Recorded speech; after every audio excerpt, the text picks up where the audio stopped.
आपण ज्यांची उदाहरणं दिली ती पुण्यातली साधीसुधी पोरं होती गल्लीत. आणि ही पोरं सध्या कुठे आहेत? तर सध्या ते दोघे तुरुंगात आहेत. संतोषनं 2024 साली आत्मसमर्पण केलं, तर प्रशांतला 2025 मध्ये पोलिसांनी पुण्यातच पकडलं. तसं पाहिलं तर या दोघांचे आयुष्य आणि त्यांची दोघांची कुटुंब बर्बाद झाली या नको त्या नादापायी. आयुष्यातला उमेदीचा काळ वाया गेला. सरकारी गेम प्लॅन सक्सेस झाला आणि फील्डवरचा नक्षलवाद सरकारनं अक्षरशः खेचून काढला. या नक्षल्यांना अपेक्षित अशी कोणतीही क्रांती झाली नाही. उलट झालं काय तर सगळा तोटाच तोटा झाला. गोरगरीब कुटुंबातली पोरं भयकली. आणि ही भयकली कशी? तर संतोषला रुपाली नावाच्या पोरीनं यात खेचलं होतं. प्रशांतला विषमतेच्या गोष्टी सांगितल्या गेल्या. प्रेम, शारीरिक आकर्षण, लैंगिक आकर्षण किंवा मनात पेटलेला अंगार हा दिमाग नावाच्या प्रवेशद्वारानंच आत शिरतो. त्यामुळे दिमाग से जो नक्सल वही दिमागी नक्सल.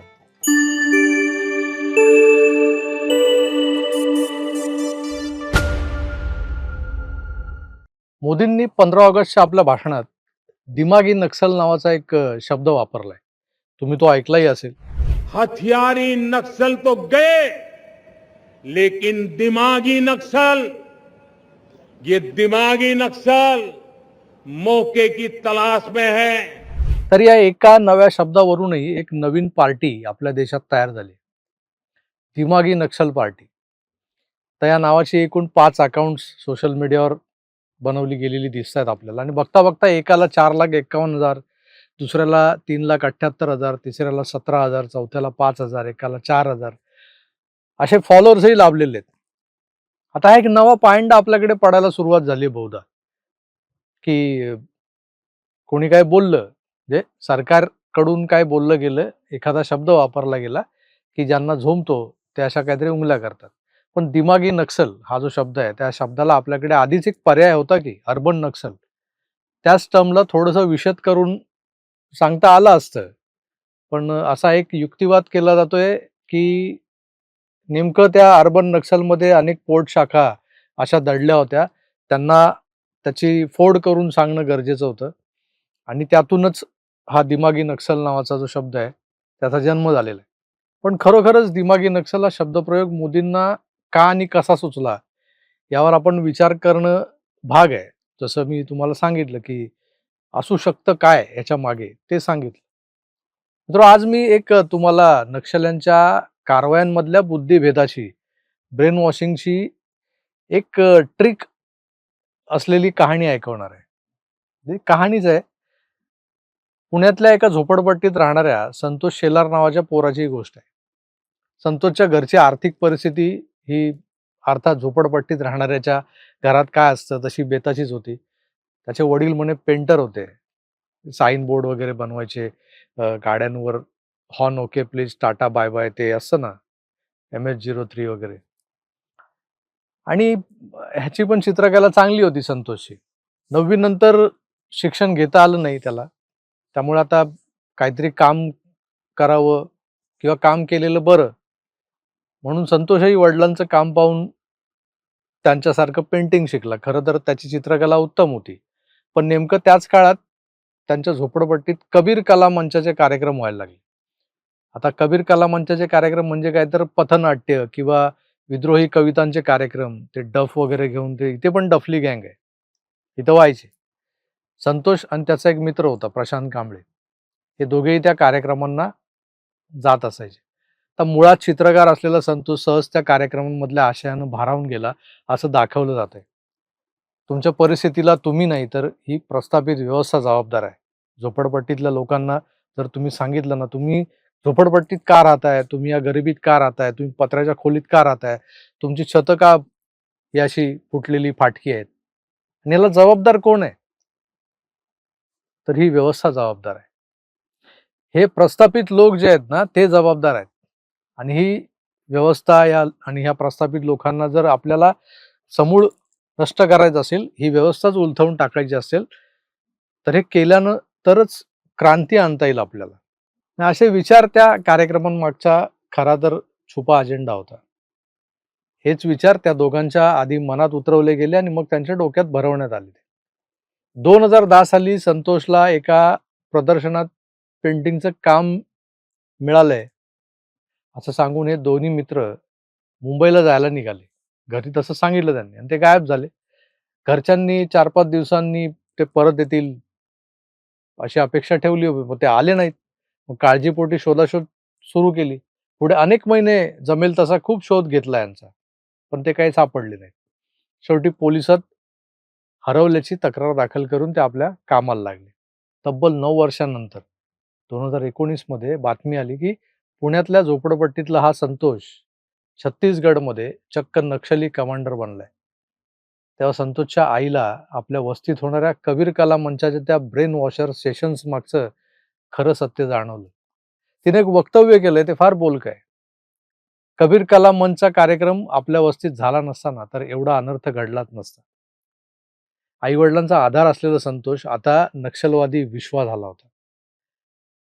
इकडं गंभीर आजारानं संतोषचे वडील जे होते ते अंथरुणाला खिळले होते आणि असं असताना त्यांना सोडून तो सत्ता उलथवण्यासाठी आणि तथाकथित क्रांती करण्यासाठी निघून गेला. कारण काय, तर दिमाग में केमिकल लोचा हो गया.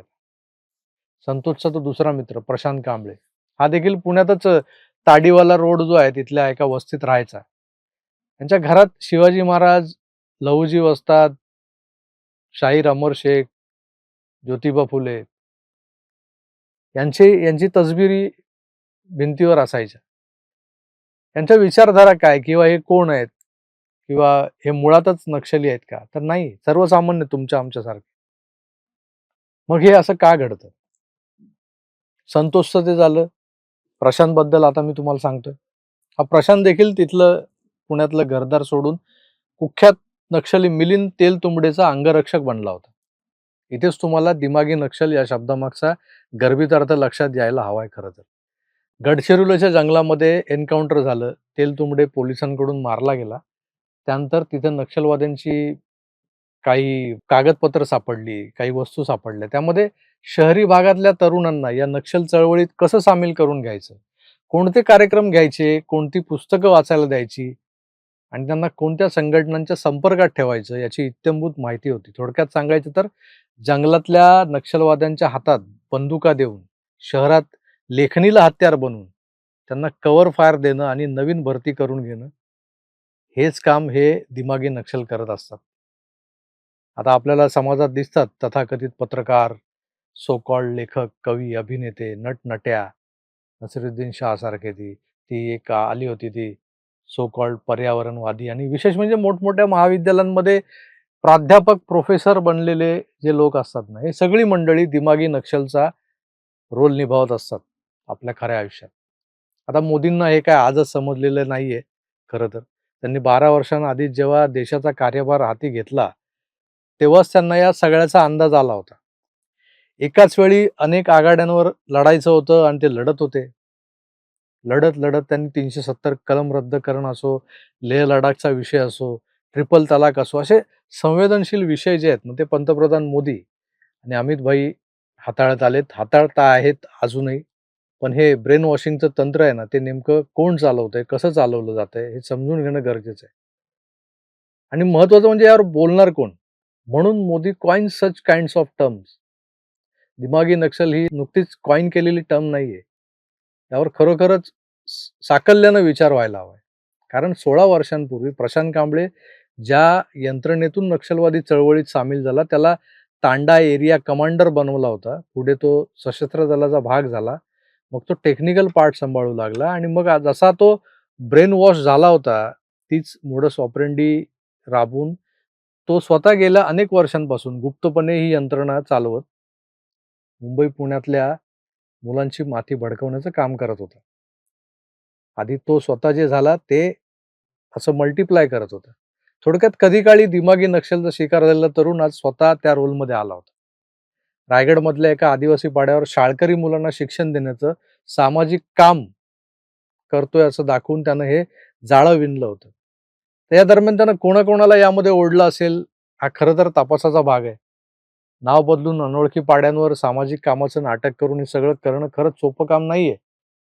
महाराष्ट्राचे मुख्यमंत्री देवेंद्रजी असोत किंवा गडचिरोलीचे तत्कालीन पालकमंत्री होते एकनाथ शिंदे, यांनी नक्षलवाद संपवण्याचा एक गेम प्लॅन बनवला होता. केंद्रातल्या यंत्रणांच्या मार्गदर्शनाखाली हा गेम प्लॅन राबवून महाराष्ट्राच्या सीमांवरचा सशस्त्र नक्षलवाद हा खरं तर संपवत आणलाय त्यांनी. पण अर्बन नक्षल यांचं काय, त्यातल्या त्यात या दिमागी नक्षल जो आहे, जो सायलेंट किलर जम आहे, त्याचं काय? आपण ज्यांची उदाहरणं दिली ती पुण्यातली साधी-सुधी पोरं होती हो गल्लीतली. आणि ही पोरं सध्या कुठे आहेत? तर सध्या ते दोघेही तुरुंगात आहेत. संतोषनं 2024 साली आत्मसमर्पण केलं. तर प्रशांतला 2025 मध्ये पोलिसांनी पुण्यातच पकडलं. तसं पाहिलं तर या दोघांचे आयुष्य आणि त्यांची दोघांची कुटुंब बर्बाद झाली या नको त्या नादापायी. आयुष्यातला उमेदीचा काळ वाया गेला. सरकारी गेम प्लॅन सक्सेस झाला आणि फील्डवरचा नक्षलवाद सरकारनं अक्षरशः ठेचून काढला. या नक्षल्यांना अपेक्षित अशी कोणतीही क्रांती झाली नाही. उलट झालं काय, तर सगळा तोटाच तोटा झाला. गोरगरीब कुटुंबातली पोरं बहकली. आणि ही बहकली कशी? तर संतोषला रुपाली नावाच्या पोरीनं यात खेचलं होतं. प्रशांतला विषमतेच्या गोष्टी सांगितल्या गेल्या. प्रेम, शारीरिक आकर्षण, लैंगिक आकर्षण किंवा मनात पेटलेला अंगार हा दिमाग नावाच्या प्रवेशद्वारानंच आत शिरतो. त्यामुळे दिमाग से जो नक्सल वही दिमागी नक्सल. मोदींनी हा नवा वाटणारा पण खऱ्या अर्थानं जुनाच शब्द 15 ऑगस्टला काय वापरला? अनेकांच्या बुडाला आगी लागल्यात आणि पुन्हा एकदा बर्नॉलचा खप वाढलाय.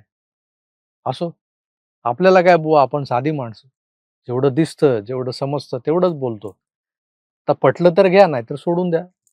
तुर्तास थांबतो, पुन्हा भेटूच. तोवर आपली काळजी घ्या आणि पाहत राहा आपलं आवडतं YouTube चॅनल आकार DG9. धन्यवाद. नमस्कार.